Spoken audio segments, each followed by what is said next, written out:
All right, we've got our last work for the week, and it should be relatively quick because, again, the first thing you need to do is be able to understand, again, our terms from the previous lesson, the vocab terms. So let's say you have a problem like this, very similar to what you're going to see on 4, 5, 6, and so on. First of all, I want you to go ahead and start off by telling me the relationship or the vocab term for the matching pair. So for example, if you notice they are on the outside and they are on the other side of the transversal. So again, this one would be called the alternate exterior angles. That makes them congruent, which means if they're congruent, I could set them equal to each other. So for example, I have a 12x plus 2, and that is going to be equal to a 13x subtract 7. Now, dependent upon the work, you may need to do a little bit more. For example, it may just ask you to solve for x, but it may ask you to continue on, and that's where one of the weaknesses for many 8th graders were during the normal school year. So we did this recently, solving equations with variables on both sides. I'm going to go ahead and subtract 12x on both sides, which is going to give me a 2 is equal to a 1x, or just an x. Subtract 7. I like it when the 2 is over here. Add 7. I already gave you the answer. And that means that x is going to be equal to 9. Now, again, sometimes it asks you to stop there. Sometimes it asks you to continue on. So, for example, we do know that those are the same value or angle measurement. So I really just have to work with one. So, for example, it needs to do 12 times 9, add 2. So 12 times 9 should be 90 plus 18. So 108 plus 2, which would be 110 degrees. And that's the exact same measurement here. Excellent. So again, back to solving equations, probably the most important thing you could learn before you move on to high school. All right, for this one here, if you notice, they are really close to each other, very similar to what we showed on yesterday's video.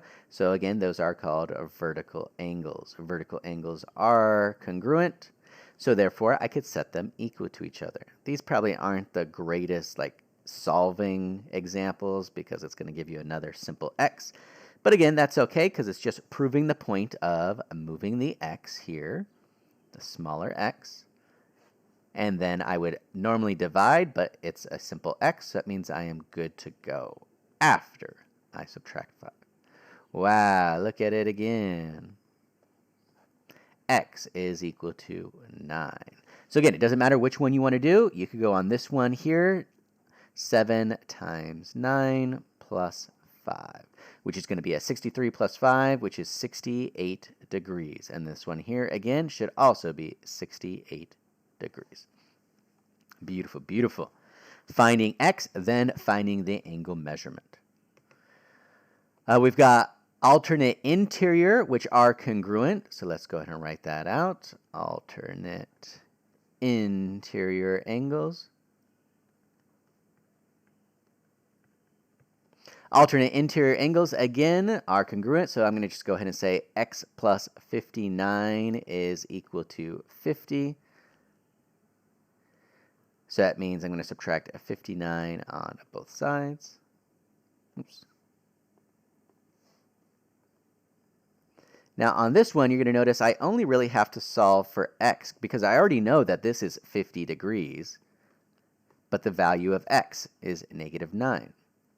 And the reason we can get 50 degrees is because -9 plus 59 is 50 degrees. So that one I only had to solve for x.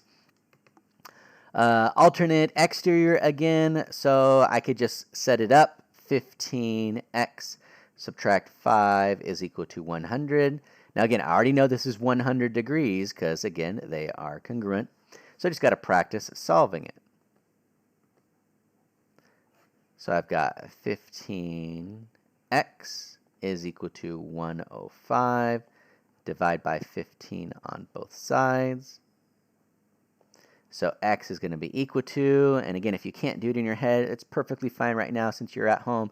Just use your quick calculator. That is your value of x, and then that can be placed there. do a little bit of work. Really, it's just 105. Subtract 5. That's how we get our 100, right? Did you get 7? Yeah.